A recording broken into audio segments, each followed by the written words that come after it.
আকাশে আছি, বাতাসে আছি, নেই পৃথিবীতে, চাঁদ ও তারাই আছি, নেই সূর্যতে। বলুন তো এখানে কিসের কথা বলা হয়েছে?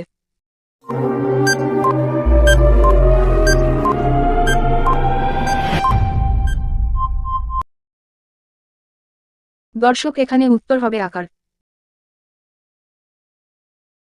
বুদ্ধি লাগান আর উত্তর দিন। বলুন তো এমন কোন জিনিস আছে যা বছরে একবার আসে আর রবিবারে দুইবার আসে? বলুন তো জিনিসটা কি?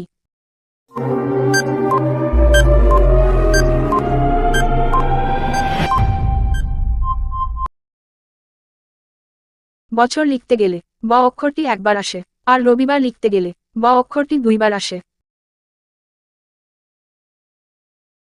কম দিলে যায় না খাওয়া, বেশি দিলে বিষ। মা বলেছে বুঝে শুনে তারপরে দিস।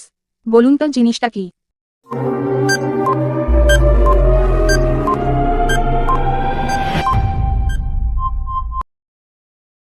এটা খুবই সহজ একটা ধাঁধা। আশা করি উত্তরটা সবাই পেরেছেন। এখানে উত্তর হবে নুন বা লবণ। 3 অক্ষরের নাম তার, মেয়েরা পায় মাখে। প্রথম অক্ষর বাদ দিলে গাছ বেয়ে ওঠে, মাঝের অক্ষর বাদ দিলে গাছে ফলে থাকে। বলুন তো জিনিসটা কি?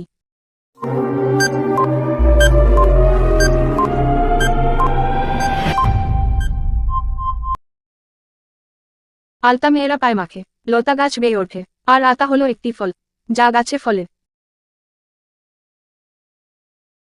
আপনি আমাকে এমন একটা ফলের নাম বলুন তো, যেটা কাঁচা খায়, পাকা খায়, ফেলে দিয়ে আবার কুড়িয়ে খায়।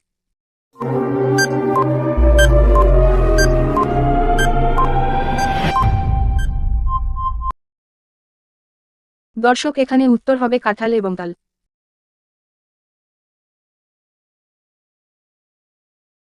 এমন কোন জিনিস আছে যা জলে ভাঙে কিন্তু ডাঙায় ভাঙে না?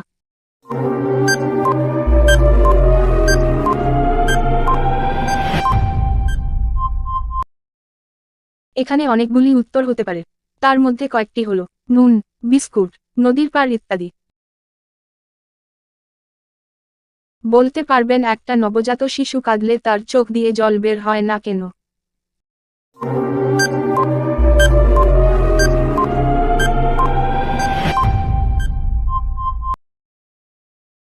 কারণ নবজাত শিশুর চোখে অশ্রুগ্রন্থি থাকে না। এটা একটা গুগলির প্রশ্ন। বলুন তো কোন হাঁস ডিম পারে না?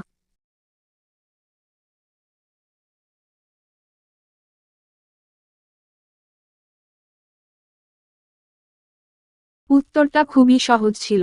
সঠিক উত্তর হবে ছেলে হাঁস ডিম পারে না। বলুন তো এমন কোন ভাত আছে যা প্রতিদিন সকালে উঠে বাঙালিরা মুখে নেয়?